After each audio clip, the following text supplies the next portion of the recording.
PB, the first full-bred homegrown Filipino in the NBA. Fresh off his stint in Australia, we check in with Sotto, his trainer Jeremiah Boswell, agent Joel Bell, manager Patty Scott, and their preparations for the upcoming NBA draft. My name is Gretchen Ho, and with me today is my partner, veteran broadcaster Kinito Henson. A good morning to all of you from Manila. Good morning, Gretchen, and good morning, all the guys here. We're so excited to talk to Sotto, and of course, the team that's behind him, the team that's behind trying to put him in the NBA. How's your training? Everything's going well. First couple of days, it was a bit struggle, a bit jet lagged, but my team around me helped me. I'm very happy with what we've done so far, and I'm looking forward to what we're going to do in the next couple of weeks. Thank you. Heritage, how does it feel to be now so close to being picked in the NBA draft? It's exciting because it's gonna be first. I think it's the first time that full-grown Filipino has been this close. But I'm still just focused on working hard every single day to improve and to get better and to be ready when the draft comes. And I'm just excited and nervous at the same time, but I can't wait. Kai wasn't invited to the NBA draft combine. Now, were you previously advised that Kai wouldn't be invited to the combine? And will that somehow affect his chances of being drafted? Joel? I was not surprised he wasn't invited. Teams that scouted Australia this year, which surprisingly, given the history of Australia sending players to the NBA, is not as extensive as one might imagine. We're very enthusiastic about Kai. That's why we have so many teams that want to bring him in for individual workouts. And we actually already have commitments from at least one team that said, if he stays in the draft, we'll draft him. We have that already. What needs to be understood is there's a lot of sort of gamesmanship when it comes to the NBA pre-draft camp. Whether he remains in the draft or doesn't this year, that's going to be up to Kai and anyone he relies on for advice. And we need more information, which we'll have by June 13th. We don't have all that information right now because he hasn't visited NBA teams in person. I am strongly convinced, believe, that when he visits NBA teams in person, they're going to be kind of dazzled. Now, that doesn't mean that he's going to stay in the draft or not. That's going to be a decision he makes. But I'm very confident they're going to be pretty dazzled. Kai, how are you preparing for the workouts that are coming up? Are you watching tape now? Are you doing research? Tell us about your prep work in detail. As I said, Jeremiah has been helping me prepare, and I've been working out almost every day and working out twice a day, and just on the mental side, Jeremiah's been helping me, and he just gives me the confidence that when you prepare well, you're gonna do well. So in my workouts, he really pushes me on the court and on the weight room as well.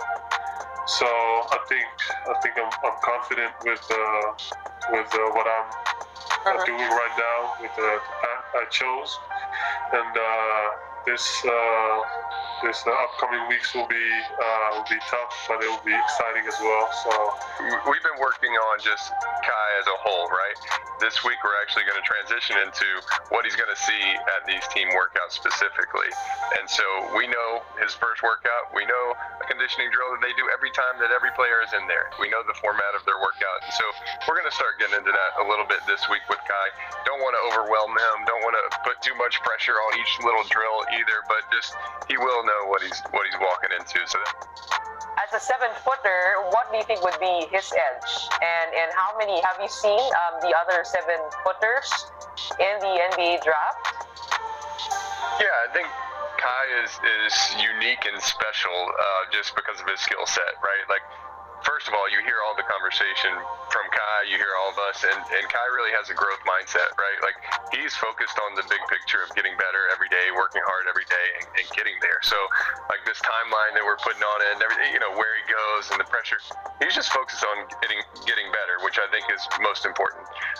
his skill set is unbelievable, right? With that size and length, his IQ and ability to just play the game with his mind, to see the floor, to pass the ball, to shoot the ball.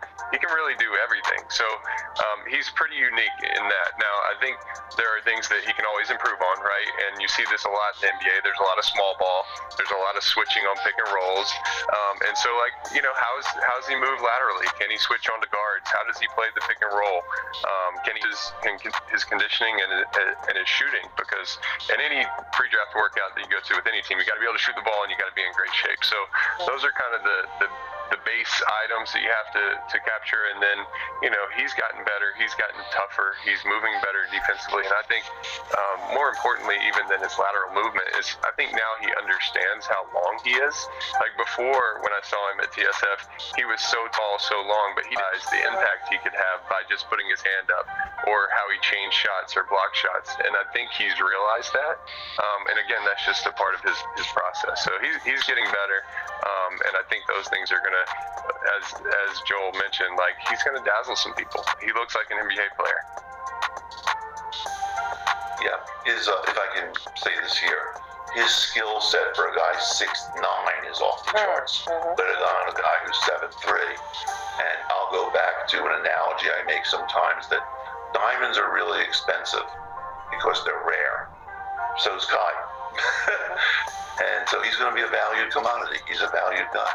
From you. Let's go to Kai. I mean, we've seen you grow leaps and bounds from your Gila stints here, and moving on to the NBL, where you managed to have a career high of 21 points there. You also won MVP from all of the fans. Your jerseys, if I'm not mistaken, was one of the highest selling jerseys. What have you learned in your stint in the NBL with Adelaide? And how has that made you tougher as a basketball player and matured? First of all, I want to thank the team, the organization, Adelaide 36ers. I believe they really helped me develop and improve as a player and as a person. And living in Australia at first wasn't easy, but I just saw how they welcomed me as a teammate, as a player, and I'm just very happy, and I think I really learned a lot since day one till the end of the season. I adjusted to the physicality, to the way of playing, and just also taking care of my body. I really learned much, and I just pretty much enjoyed my experience. And you know, if you're prepared, if you're well prepared, you're confident, and if you're confident, you're gonna do good.